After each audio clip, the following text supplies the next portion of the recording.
"Pung, buka no lawang, Pung. Bukain pintu, Pung." Dibukalah pintu itu. Pungki tanya, "Kenapa, Mas?"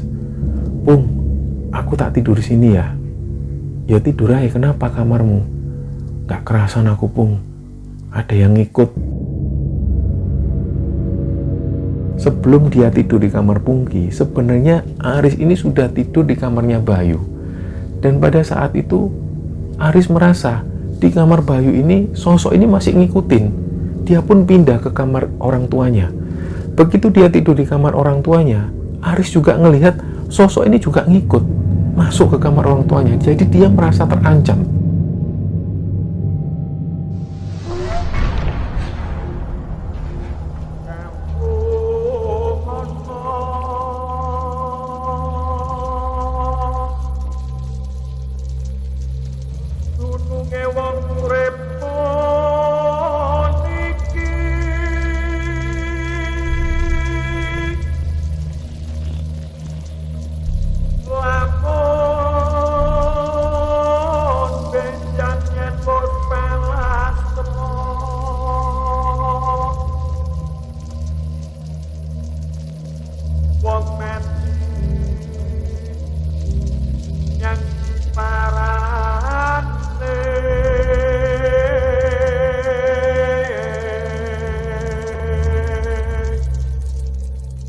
Bismillahirrahmanirrahim. Assalamualaikum warahmatullahi wabarakatuh. Sobat Kembara Sunyi dimanapun berada, pada kesempatan kali ini kami akan bercerita tentang sebuah kisah yang dikirim oleh Sobat Kembara yang bernama Pungki. Sebelum kita masuk ke ceritanya, untuk teman-teman yang nonton tayangan ini dan belum subscribe, jangan lupa untuk subscribe lebih dulu agar channel Kembara Sunyi ini lebih berkembang lagi dan kami lebih bersemangat lagi dalam membuat konten-konten terbaru di Kembara Sunyi. Dan untuk teman-teman yang telah mendukung kami sejauh ini, kami mengucapkan terima kasih banyak. Semoga amal kebaikan teman-teman dibalas kebaikan berlipat oleh Allah Subhanahu wa Ta'ala.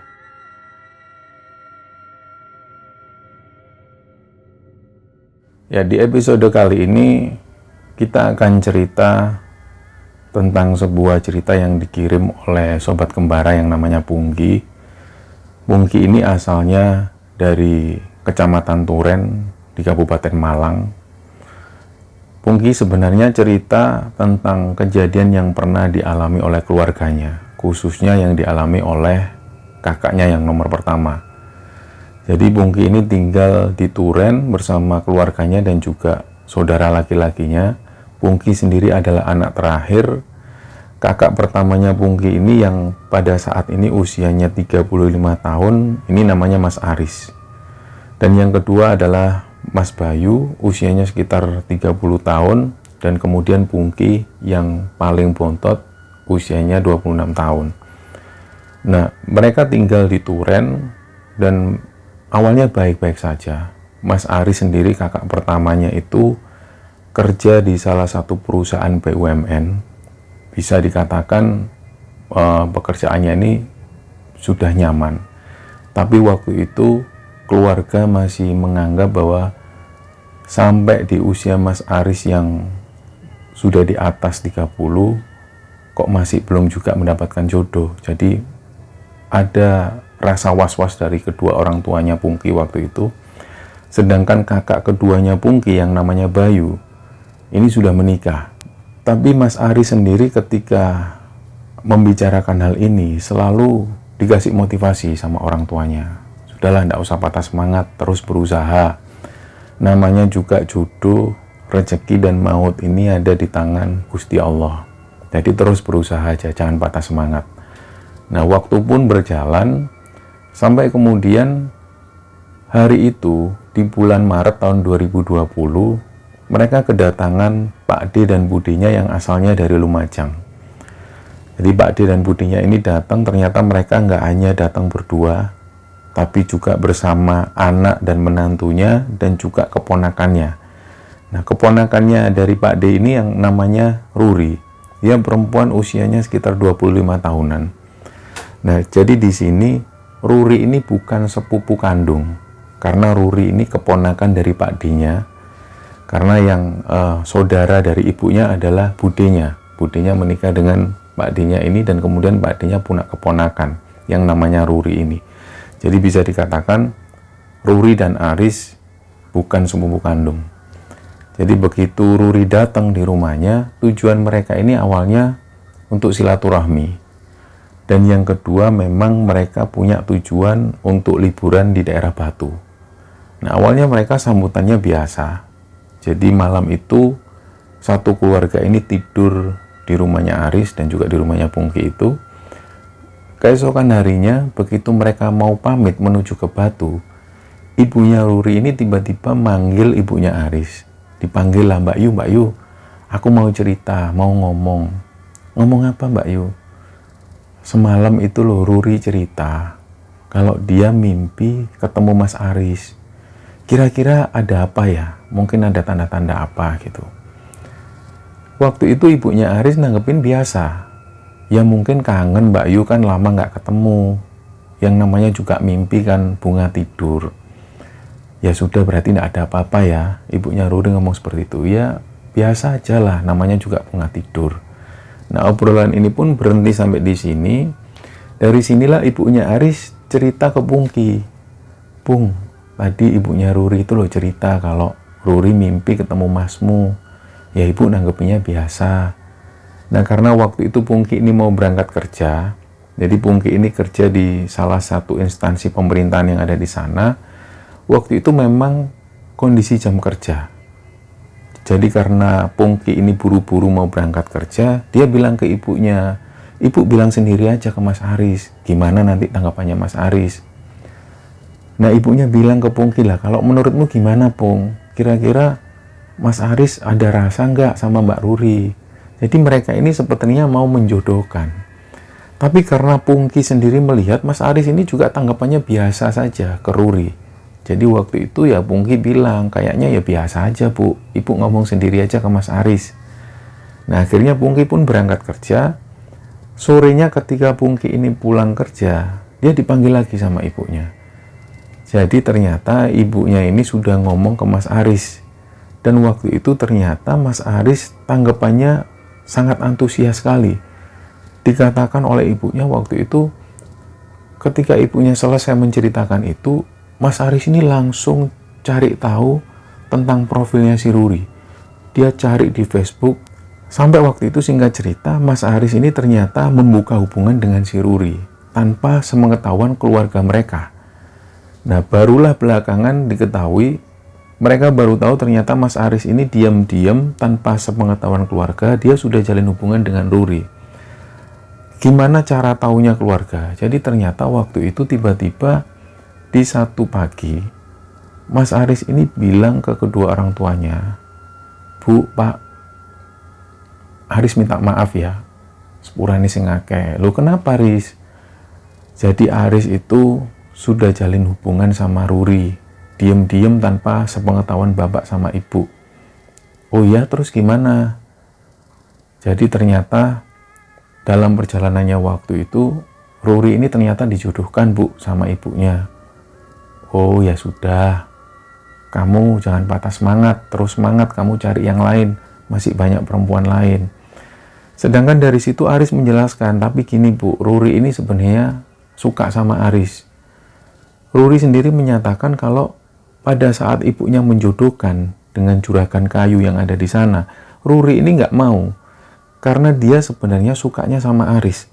Tapi karena waktu itu ibunya pengen ngangkat derajat dari keluarganya, karena ibunya memandang juragan kayu ini adalah anak orang kaya.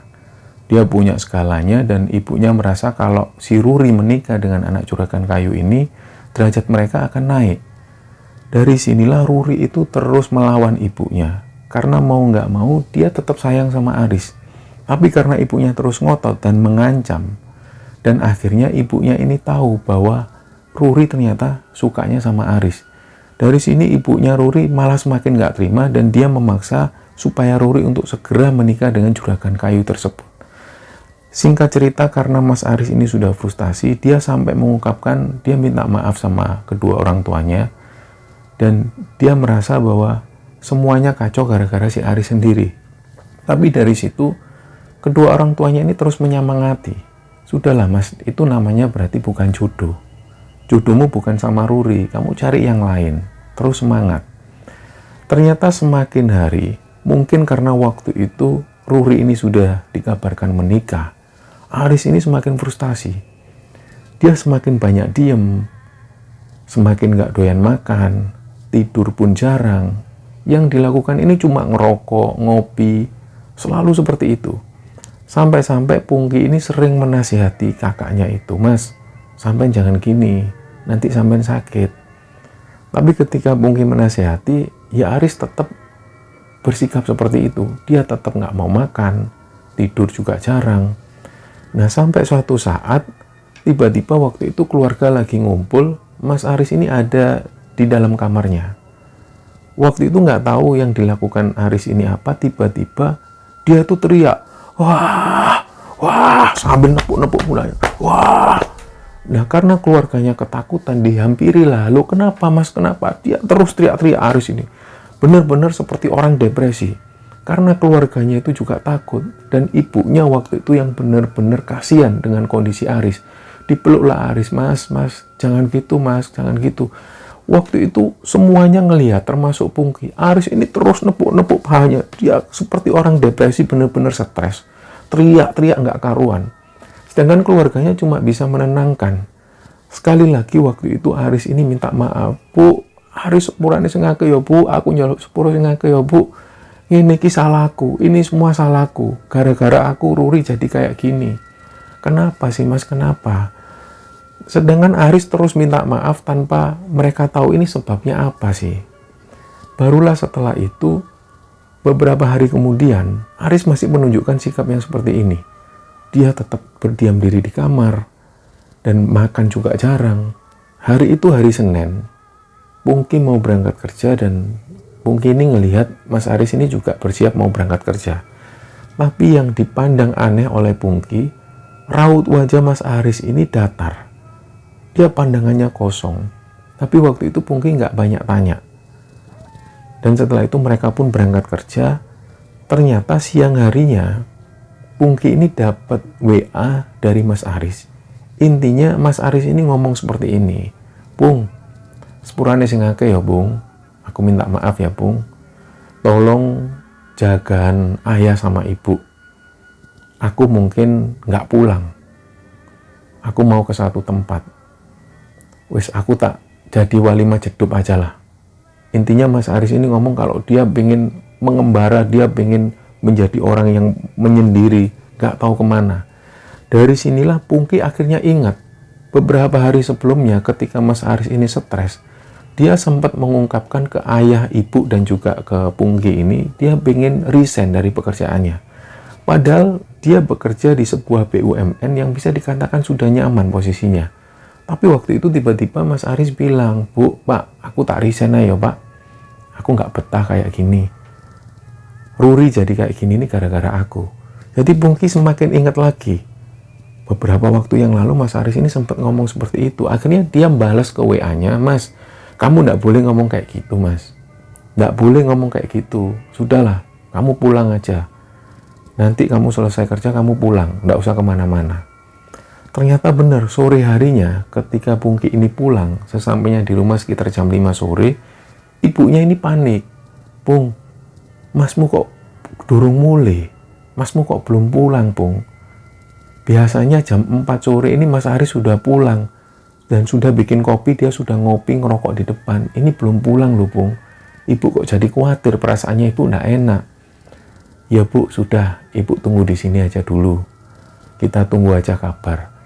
Dicobalah dihubungi oleh si Pungki ini. WA-nya ternyata cuma centang satu. Lah mulai dari sini Pungki ini mulai panik juga. Karena dia ingat ada beberapa pesan dari Mas Aris waktu itu, dia disuruh jaga ibunya dan dia nggak pulang. Nah mulailah dia panik, dia cari informasi. Ternyata waktu itu Pungki ini sempat menghubungi kakaknya yang bernama Bayu. Bayu ini ternyata juga ditelepon oleh teman kerjanya. Jadi siang itu teman kerjanya ini cerita ke Mas Bayu.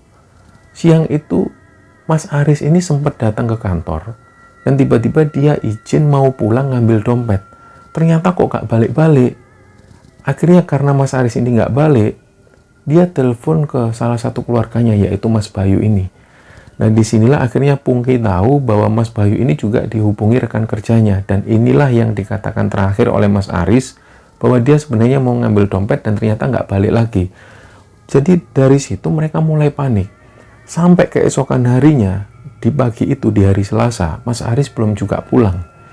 Nah, sebelum berangkat kerja, Pungki ini sempat ngomong ke ibunya, "Bu, pagi ini nanti sebentar lagi kan sudah masuk waktu duha. Ibu sholat ya, sholat 4 rakaat, minta benar-benar ke Allah, minta secara tulus supaya Mas Aris ini kembali lagi. Dan ibu bacalah zikir-zikir dan juga baca Al-Fatihah 41 kali.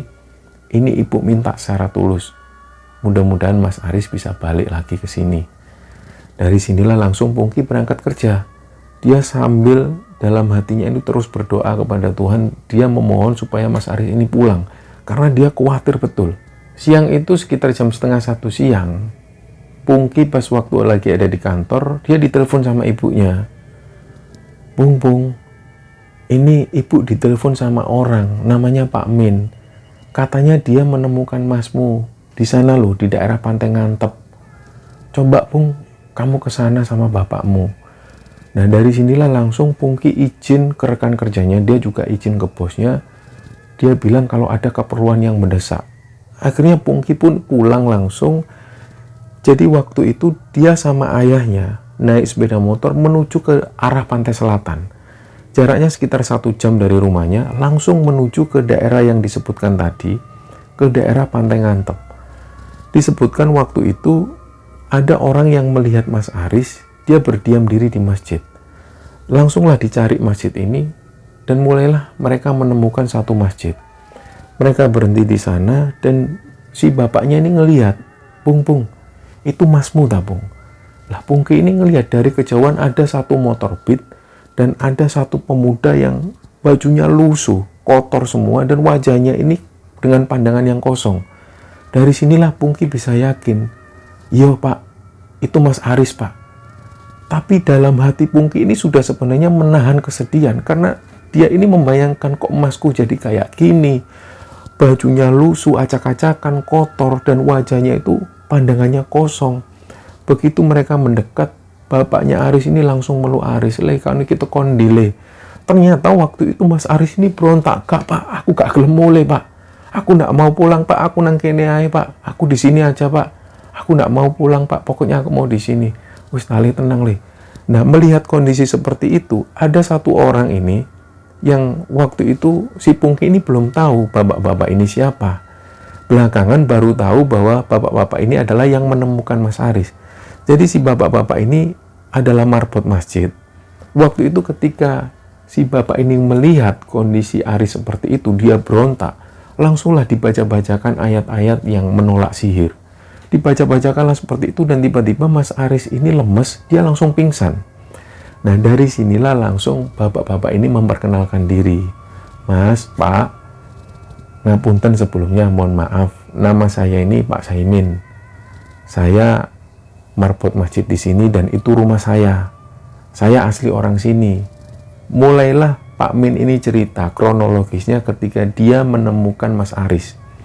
Jadi waktu itu seperti biasa, Pak Min ini berangkat menuju ke masjid karena rumahnya dekat dengan masjid dan rumah beliau ada di pesisir Pantai Ngantep. Tiba-tiba waktu itu Pak Min ini ngelihat ada satu orang pemuda. Dia ini naik motor Beat, yang tidak lain pemuda ini adalah Mas Aris. Dia keliling mondar-mandir kayak orang bingung. Awalnya Pak Min ini cuma memperhatikan, ini anak ngapain kok mondar-mandir, kok kayaknya ada yang mencurigakan. Tapi waktu itu Pak Min karena harus bertugas jadi imam di masjid itu, jadi mengabaikan adanya pemuda ini. Setelah beliau sholat, beliau masuk ke rumah dan beliau menghadap ke jalan raya. Sekali lagi Pak Min ini ngelihat pemuda yang naik motor Beat ini, yang tidak lain adalah Mas Aris ini, mondar-mandir. Gak lama kemudian di malam hari, si pemuda ini langsung berhenti di masjid. Beliau masuk ke masjid. Jadi waktu itu Pak Min membiarkan, biarinlah, mungkin dia numpang tidur. Keesokan harinya subuh hari, si anak ini masih tidur. Barulah sekitar jam 7, Pak Min mulai curiga. Ini pasti ada apa-apa anak ini. Dari pandangannya itu kosong. Mulailah ditanya, "Mas, rumahnya jenengan ini mana? Kok dari kemarin sampai mondar-mandir gak karuan? Sampai ini nyari apa?" Saya bingung, Pak. Wis, rumahmu mana? Dia ini kayak sesekali Mas Aris itu kayak sadar, sesekali nggak sadarkan diri. Jadi Pak Min melihat ini anak ada yang aneh. Dari situ Pak Min langsung berinisiatif, dibaca-bacakanlah ayat-ayat penolak sihir. Karena Pak Min merasa ini anak diguna-guna, pandangannya kosong. Setelah itu barulah dalam satu titik Mas Aris ini sadar, barulah dia baru bisa cerita. Rumahmu mana, Mas? Rumah saya Turen, Pak. Ayo sini, HP-mu mana? Tak hubungi orang tuamu. Nah, Mas Aris pun menyerahkan HP-nya, nunjukkan nomor ibunya. Dari sinilah Pak Min telepon ke ibunya Aris. Pak Min cerita, ini anakmu ada di sini. Tolong jemput keluargamu, jemput anak ini. Disinilah ceritanya berawal ketika Pak Min ini menemukan Mas Aris. Nah, dari situ akhirnya dibawa pulang. Begitu sampai di rumah, ibunya ini sudah nunggu. Di situ juga ada Mas Bayu dan juga istrinya. Begitu mereka melihat Mas Aris dengan kondisi yang seperti itu, ibunya ini nangis. Begitupun juga Mas Bayu. Nah, begitupun juga bapaknya. Tapi waktu itu Pungki ini juga mau nangis sebenarnya. Dia nahan kesedihan. Tapi dia nggak mau.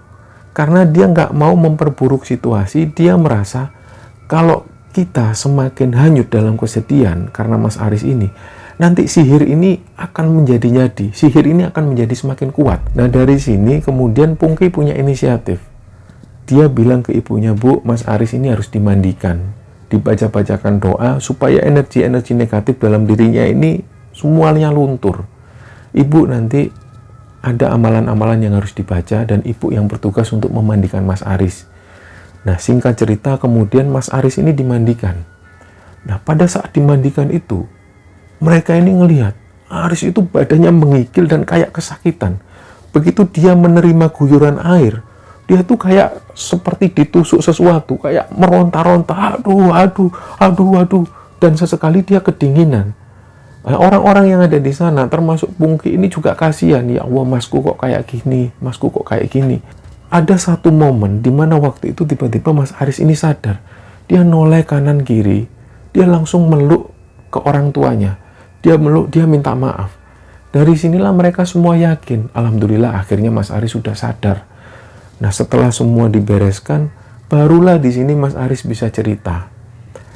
Jadi waktu itu Aris ini sudah merasa kalau dia ini diguna-guna. Karena ada beberapa hal yang menurutnya ganjil. Dia cerita dari awal ke orang tuanya bahwa pada saat dia menjalin hubungan dengan Ruri, waktu itu ibunya Ruri ini tahu bahwa Ruri menjalin hubungan dengan Aris, dan pada akhirnya ketika Ruri ini dinikahkan dengan juragan kayu itu, sebenarnya Ruri ini menolak. Tapi karena paksaan dari ibunya, terjadilah pernikahan ini. Ruri akhirnya menikah dengan juragan kayu itu, dan pada saat setelah menikah, Ruri ini masih menghubungi Aris. Dia cerita, dia mengungkapkan kesedihannya bahwa sebenarnya dia nggak cinta sama juragan kayu ini. Ruri pun juga cerita pada saat malam pertama, ketika dia diajak hubungan suami istri oleh suaminya, dia menolak. Karena dia nggak ada rasa cinta sama sekali. Sampai bermalam-malam kemudian, hampir beberapa minggu kemudian, Ruri masih menolak untuk berhubungan intim dengan suaminya. Nah, sampai suatu saat, satu titik, suaminya ini pun memaksa untuk berhubungan dengan Ruri. Akhirnya terjadilah hubungan intim ini. Dari sini selama menjalin rumah tangga, Ruri selalu menunjukkan sikap yang gak nyaman dengan suaminya itu. Inilah yang menjadikan akhirnya suaminya meninggalkan Ruri. Nah, semua hal ini diceritakan Ruri pada si Aris. Dan anehnya, Aris itu menanggapi cerita-cerita dari Ruri. Dari sinilah mungkin waktu itu ibunya ini tahu hubungan mereka. Nah, Aris itu merasa pada saat itu dia ini sering mengalami kejadian-kejadian yang aneh. Pada waktu itu ketika ada di kamar, ada satu sosok yang dia nggak menjelaskan sosok ini siapa. Dia tuh selalu ngajak Aris untuk keluar. Dia sendiri juga nggak tahu kenapa kok dia sampai seperti itu. Kadang-kadang dia ini sadar, aku ini kenapa ya? Tapi di satu sisi lain, Aris itu tiba-tiba nggak sadarkan diri. Tangannya tiba-tiba bergerak sendiri. Dia tiba-tiba jalan dengan sendirinya. Dan pada satu titik, ada dorongan kuat supaya Aris ini menuju ke daerah pantai selatan. Tepatnya nggak tahu di pantai mana, tiba-tiba dia pingin menuju ke pantai selatan.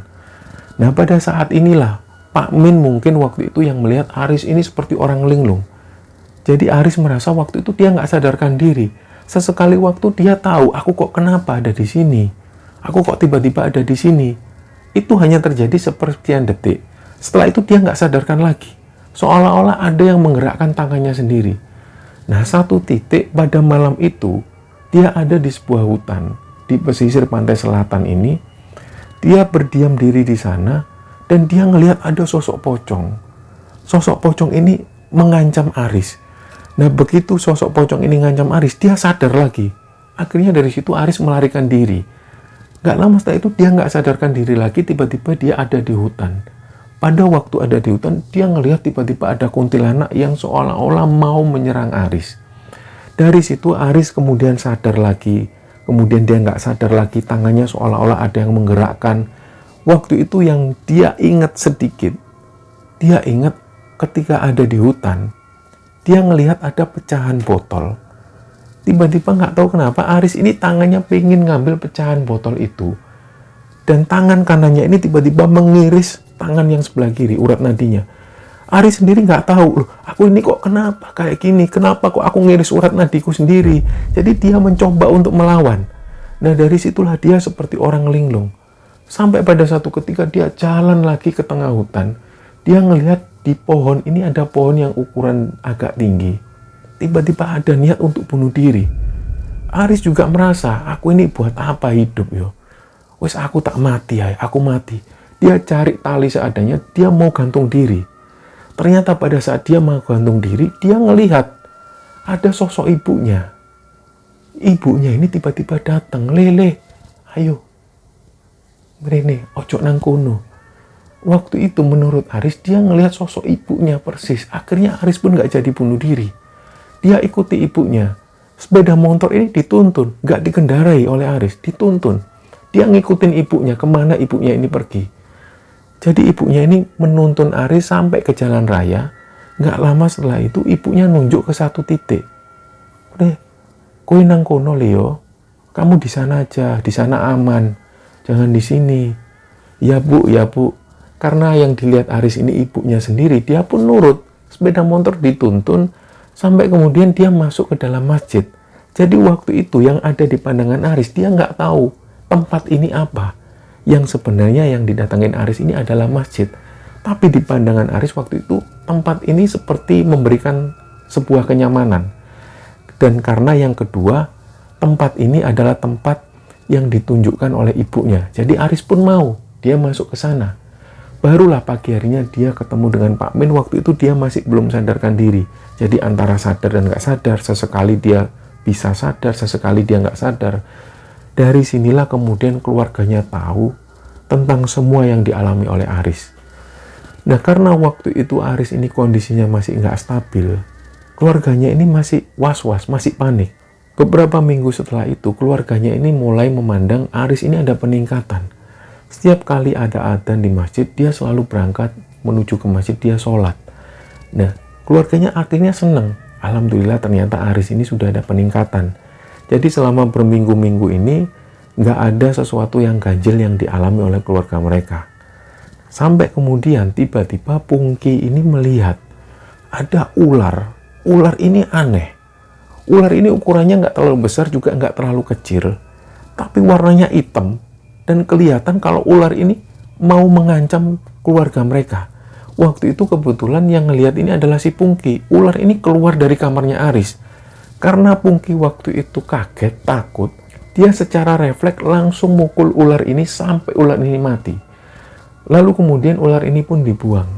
Nah, awalnya Pungki juga nggak merasa ada keanehan. Ternyata malam itu tiba-tiba Aris ini ngetuk pintunya si Pungki. Pung, buka no lawang, Pung. Bukain pintu, Pung. Dibukalah pintu itu, Pungki tanya, kenapa mas? Pung, aku tak tidur sini ya. Ya tidur aja, kenapa kamarmu? Gak kerasan aku, Pung. Ada yang ngikut, ada yang nunggu di kamarku. Yang nunggu siapa, mas? Adalah perempuan, jelek muka Pung. Jadi Mas Aris ini cerita, berhari-hari sebelumnya, sebelum dia tidur di kamar Pungki, sebenarnya Aris ini sudah tidur di kamarnya Bayu. Dan pada saat itu, Aris merasa di kamar Bayu ini sosok ini masih ngikutin. Dia pun pindah ke kamar orang tuanya. Begitu dia tidur di kamar orang tuanya, Aris juga ngelihat sosok ini juga ngikut masuk ke kamar orang tuanya. Jadi dia merasa terancam. Dari sinilah beberapa hari kemudian ketika Aris terasa terancam terus ketika mau tidur, dia pun akhirnya tidur di kamarnya Pungki. Ternyata setelah masuk di kamarnya Pungki ngelihat kok Mas Aris ini tidurnya nyenyak, nggak terganggu sama sekali. Ya sudahlah, alhamdulillah kalau gitu. Keesokan harinya ditanya oleh Pungki, gimana Mas, nyenyak tidurnya? Enak Pung tidur kamarmu Pung. Si orang itu nggak ada di sini, sosok itu nggak ada di sini. Ya wis lah kalau gitulah. Berhari-hari kemudian, karena Pungki merasa Mas Aris ini kok masih ada keanehan. Mas Aris ini belum pulih sebenar-benarnya. Jadi dari situ, akhirnya Pungki punya inisiatif untuk membawa Mas Aris ini menuju ke gurunya si Pungki. Jadi Pungki ini punya guru spiritual yang bisa dikatakan Pungki seringlah diskusi dengan orang ini. Sebut saja namanya Gus Imron. Akhirnya dibawalah Mas Aris menuju ke Gus Imron. Begitu sampai di sana, si Gus Imron ini ngelihat, ini masmu ini kasihan, kayak ditutup gitu loh. Dia ini diguna-guna. Coba sini. Akhirnya dipanggil oleh Gus tersebut. Dari sini Gus Imron ini nyuruh Pungki untuk beli telur kampung, telur ayam kampung.